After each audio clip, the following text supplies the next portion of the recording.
Welcome to the Python course by ST Hua. Today, we will explore the fundamentals of Python, a popular high-level programming language known for its simplicity and versatility. What is Python? Python is an interpreted, object-oriented, high-level programming language with dynamic semantics. Python has gained immense popularity due to its easy-to-learn syntax and readability, making it a favorite among beginners and experienced developers alike. Where to use Python? It is widely used in various fields such as web development, data science, machine learning, and many more. Why learn Python? Firstly, Python is easy to learn and use, thanks to its clean and concise syntax. It is an open source language with a large and active community that contributes to its growth and development. The goals for this course is to understand the basic structure and syntax of Python programming language, to write your own simple Python scripts, and also to serve as the starting point for more advanced training on Python coding. Here is an overview of the Python course. White spaces in Python. A line with white space is termed a blank line, and Python ignores it. Significant white space lets Python use less punctuation, which makes the syntax cleaner than other languages. However, mistakes in indentation can change the code's meaning. As you can see from the example below, look at the difference on line 4. The result is different when they are indented or not. Comments in Python. A hash sign is used to begin a comment, and all characters after the hash and up to the end of the physical line are part of the comment, and the Python interpreter ignores them. Some uses of comments include increasing readability and explaining the code to others. Assigning values to variables. Python variables do not have to be explicitly declared to reserve memory space. The declaration happens automatically when you assign a value to a variable. The equal sign is used to assign values to variables. You can look at the example below. Variables are names usually written in lowercase. Variables can later be called by using the variable name. Be careful. Variable names are case-sensitive and unique.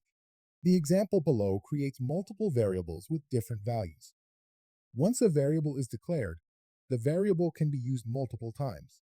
In this example, the variable mile to km is used without having to write the value. Data types. Variables have a type which defines the way it is stored. Some of the common types are integer, float, string, and boolean. But why should we care? A very important lesson to remember is that we cannot do arithmetic operations on variables of different types. Therefore, make sure that you are always aware of your variable types. You can find the type of a variable using type. Casting. Luckily, Python offers us a way of converting variables to different types. Casting refers to the operation of converting a variable to a different type. Quick quiz. What will the output be? Arithmetic operations in Python. This is similar to maths. The order of precedence is also the same as maths. Some examples would be the addition, subtraction, division, and multiplication. We can also use parentheses. Here is a quick quiz. What would be the output for this code? Here is another question. What are the answers for these two questions? Will they give the same answers? Next, comparison operators. Comparison operators are used to compare two values. This returns a Boolean value which is either true or false. Some examples of comparison operators are equal to, not equal to, less than, more than, less than or equal to, and more than or equal to. Example, we assign the integer 5 to the variable x first. After that, we use the comparison operator equal to check if variable x is equal to 5, which is true, so it will return true. Next, we use the comparison operator more than to check if variable x is more than 7. We know that 5 is not more than 7, which will return a false. Logical operators. Logical operators are used to combine conditional statements. They allow us to extend the conditional logic. This will be further discussed later on. Some examples are not and or. Strings. Strings are used for representing textual data. A string is a sequence of characters in either single quote or double quotes. Strings are powerful and flexible in Python. They can be added, multiplied, and can also be of multiple lines. Example. We assign the string Python to variable x. We also assign the string rocks to variable y. We can combine the strings together with the plus operator and adding a space in between. We can also multiply the strings. Strings methods. These methods add extra functionality to the string. Examples of such methods are .upper, which changes all characters to uppercase letter, and .lower, which changes all characters to lowercase letters. Mixing up strings and numbers. Often we would need to mix up numbers and strings. However, a good practice will be to keep numbers as numbers and only cast them to strings when needed. Multi-line. We can use \n, which is also called the newline character, that forces the cursor to the next line. Printing. When writing scripts, your output are not printed on the terminal. Thus, you must print them out yourself with the print function. But beware to not mix up the different types of variables. Quiz. Do you see anything wrong with this block of code? Placeholders. The format method formats the specified value and insert them inside the string's placeholder. This makes the code more elegant and easy. Lists are used to store multiple items in a single variable. List items are ordered, changeable, and allow duplicate values. This is one of the most useful concepts, which group multiple variables together like a container. Lists are created using square brackets. Indexing a list. Every item in a list has an index. Take note that the index of the first element of a list is 0, not 1. Quiz. We have a list below. What will be the output of fruits? 3. Next question. What will be the output for fruits? 4. Data structure sizes. Make sure you are always aware of the sizes of each variable. This can be done by using the len function. It returns the length/size of any data structure. Example. We can change the item in a list by assigning a new item to the index. There are more ways to modify a list. By using the .append and .remove and adding the name of the item you want removed behind in quotations are ways to modify lists. Lists with integers. Range is a function that generates a sequence of numbers as a list and is very useful in for loops, which will be discussed later. The range function returns a sequence of numbers, starting from 0 by default, and increments by 1 by default, and stops before a specified number. Slicing lists. Slicing is to obtain a particular set of sub-elements from a data structure. This is very useful and flexible. Helpful functions. Some examples would be, we can use len to get the number of elements in a list, max to get the maximum value in the list, and min to get the minimum value in the list. Lists can be of different types. Lists can store elements of different data types. Mutability. The definition of mutability is the ability to change or the fact of being likely to change. A mutable object means it can be changed after creating it. Immutable object cannot be changed after creation. Question. Are lists mutable? Tuples. Tuples are effectively lists that are immutable, which cannot be changed. Tuples are written with round brackets. Dictionaries. Python dictionaries are similar to actual dictionaries. It is a combination of two lists, one called keys and the other called values. We can use keys to access the values instead of indexing them like in a list. Each value is mapped to a unique key. Dictionaries are written with curly brackets. Key and value is separated with a colon, and for key-value pairs are separated with a comma.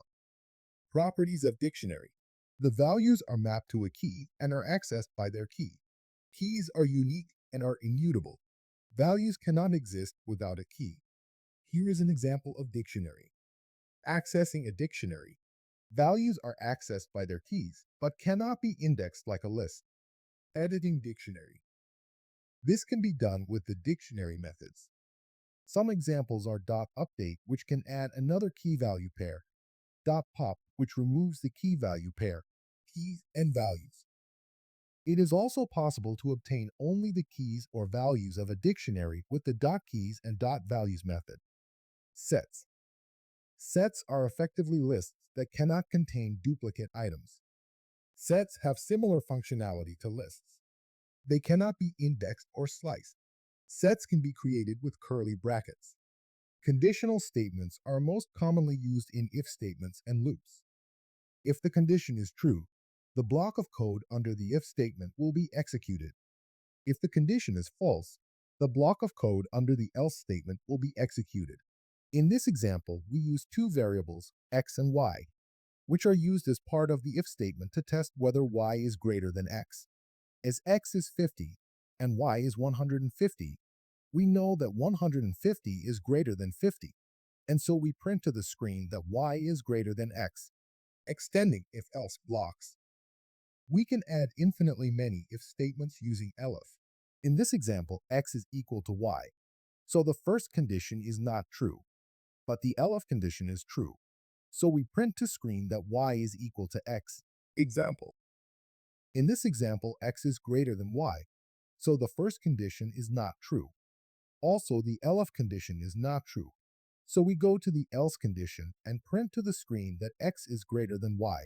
For loop allows us to iterate over a set amount of variables within a data structure. During that, we can manipulate each item however we want.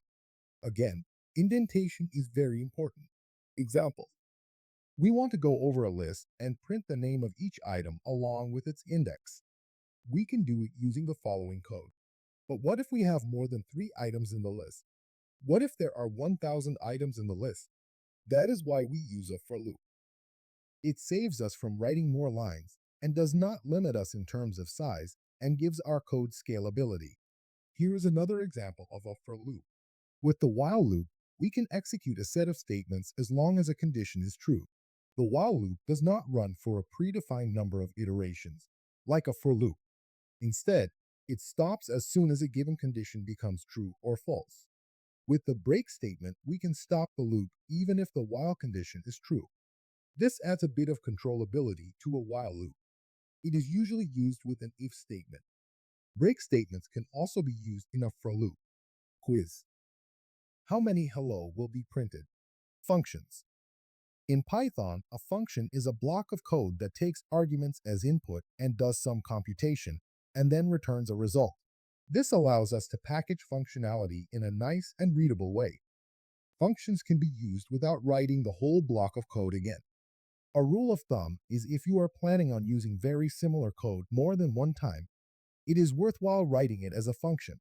We can create a new function using the def keyword followed by the function name, optional parameters in parentheses, and then we add a colon. We indent the body of the function. This only defines the function, but does not execute the body of the function. Functions accept arguments and execute a piece of code. Often functions will return values like the result of their code. If we want to run a certain block of code multiple times, we can pack them into a function. Here is an example of a function that prints out my favorite number. Here is another example of a function. We have a code that rounds numbers up or down. With that, we have come to the end of the video. Make sure to check out our courses on our website. Thank you.